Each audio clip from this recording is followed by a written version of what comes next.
အားလုံးပဲမင်္ဂလာပါပိတ်သက်တို့ရေဒီနေ့ပြောပြမှာကတော့ကြည့်ပြီးရင်အနောက်ကိုခဏပြန်လှည့်ကြည့်မိစေမဲ့ The Guest ဆိုတဲ့တေးထရင်ဖိုကိုရီးယား horror ဇာတ်လမ်းတွေအကြောင်းပဲဖြစ်ပါတယ်လွန်ခဲ့တဲ့အနှစ်20က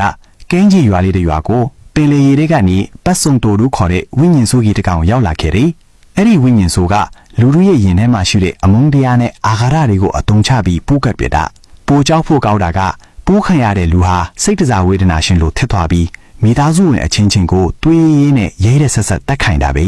အဲ့ဒီအဖြစ်ဆိုကြီးကြောင့်တညာတဲနဲ့မိသားစုတွေတေဆုံးပြီးဘဝပြည့်ခဲ့ရတဲ့ကလေး3ယောက်ရှိခဲ့တယ်ဝိညာဉ်မင်းရတဲ့နက်ကတော့မင်းသားလေးကက်သလစ်ဘုံကြီးလေးနဲ့ရဲမီလေးပေါ့ကံကြမ္မာရဲ့အလွဲ့အပြောင်းကြောင့်သူတို့3ယောက်အလွဲ့ရောက်လာတဲ့အခါပြန်ဆိုမိကြတယ်ဗျာသူတို့ရဲ့ရည်ရွယ်ချက်ကလူတွေကြားထဲပုံကောင်းနေတဲ့အဲ့ဒီဝိညာဉ်ဆိုကြီးကိုအမြင့်ထက်ချေမုန်းဖို့ဝိညာဉ်ဖူးခံထားတဲ့သူတွေကိုကယ်ဖို့အတွက်အသက်နဲ့ယင်ပြီးဝိညာဉ်နှင်ထုတ်တဲ့ exorcist တွေလုပ်ကြရတယ်သွေးပြက်စရာကောင်းလို့ကြည်နေရင်နဲ့တင်အသက်ရှူဖို့မေးထွားရလောက်တဲ့အထိပဲ